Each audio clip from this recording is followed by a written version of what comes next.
लालच इंसान की आंखों पर ऐसा पर्दा डाल देता है कि उसे अपना भी पराया लगने लगता है। लेकिन जब सच्चाई सामने आती है, तब तक बहुत देर हो चुकी होती है।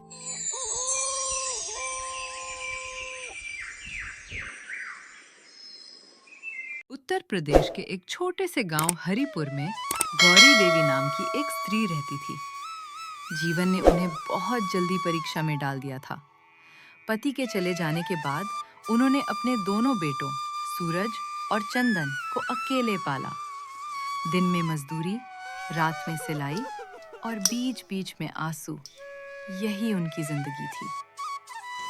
समय बीतता गया, दोनों बेटे जवान हो गए। सूरज शांत, जिम्मेदार और मेहनती था। चंदन तेज दिमाग का, लेकिन अधीर और लालची स्वभाव का। एक शाम जब आकाश में लालिमा छाई हुई थी, घर के आंगन में ऐसा तूफान उठा जिसने सब कुछ बदल दिया। माँ, मुझे अपना हिस्सा चाहिए। घर और जमीन का बंटवारा कर दीजिए। ये सुनकर गौरी देवी जैसे लाख गरहे पत्थर हो गई। सूरज ने हैरानी से छोटे भाई को देखा। चंदन, ये क्या कह रहे हो? हम 3 ही तो हैं। बंटवारे की जरूरत क्यों? क्योंकि मैं अपना भविष्य सुरक्षित करना चाहता हूँ। अगर बाद में जमीन बिक गई तो मैं अभी से अपना हिस्सा लेकर अलग रहना चाहता हूँ। माँ के चेहरे पर दर्द साफ दिखाई दे रहा था। कुछ क्षणों तक सन्नाटा रहा। अगर यही तुम्हारी इच्छा है बेटा, तो ले लो अपना हिस्सा। मैं और सूरज पुरानी झोपड़ी में रह लेंगे। सूरज का दिल टूट गया, लेकिन उसने विरोध नहीं किया। माँ, अगर चंदन खुश रहेगा तो मैं भी खुश हूँ।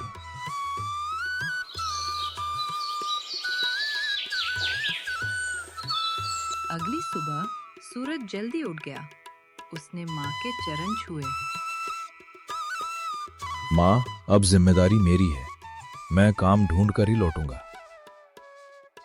वो गांव के सबसे सम्मानित किसान लक्ष्मी प्रसाद साहू के पास पहुंचा।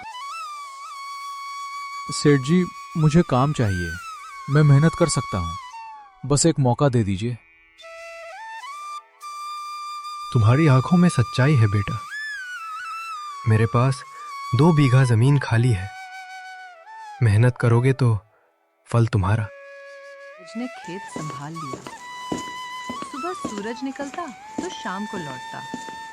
धूप में पसीना, पैरों में छाले, लेकिन चेहरे पर उम्मीद।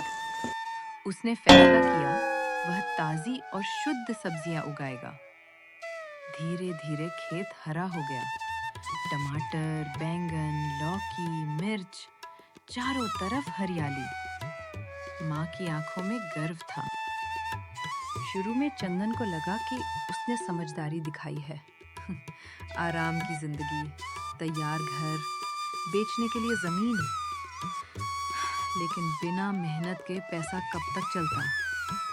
कुछ ही महीनों में पैसे खत्म हो गए। अब क्या करूँ? अगर ऐसे ही चलता रहा तो मैं एक दिन तो भूखा मर जाऊंगा। वो भी लक्ष्मी प्रसाद साहू के पास गया। सेठ जी, मेरी जमीन गिरवी रख लीजिए और मुझे पैसे दे दीजिए ताकि मेरा दिन आराम से चले। देखो चंदन बेटा, मेहनत सीखो। बिना परिश्रम का धन टिकता नहीं है। फिर भी वो दया करे और उन्होंने उसे कुछ पैसे दे दिए। चंदन ने सोचा, मेहनत नहीं, दिमाग लगाना है। फिर की मंडी गया और सस्ती बासी सब्जियां खरीद लाया। आओ आओ भाइयों, सबसे ताजी ताजी सब्जी ले लो। सस्ती सस्ती सब्जी और बढ़िया। शुरू में सब लोगों ने खरीद ली और चंदन को भी खूब मुनाफा हुआ। वो खुश हुआ, बिना मेहनत के पैसा आ रहा है। लेकिन कुछ ही दिनों में सब्जियां सड़ने लगी हैं और इधर गांव में लोग बीमार पड़ने लगे। ताव गांव के सभी लोग चले गए मुखिया जी के पास और जाके अपना अपना घटना बता दी। और मुखिया जी ने सोचा इसका कारण चंदन ही होगा।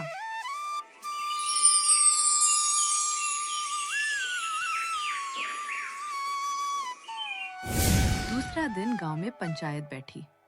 मुखिया ने उनका दोनों भाइयों को बुलाया। चंदन, तुम्हारे लालच ने गांव का भरोसा तोड़ा है। इसके लिए क्या कहोगे तुम? चंदन के पास इसका कोई जवाब नहीं था। उसकी नजरें झुक गईं। मुझसे गलती हो गई, मुझे माफ कर दीजिए।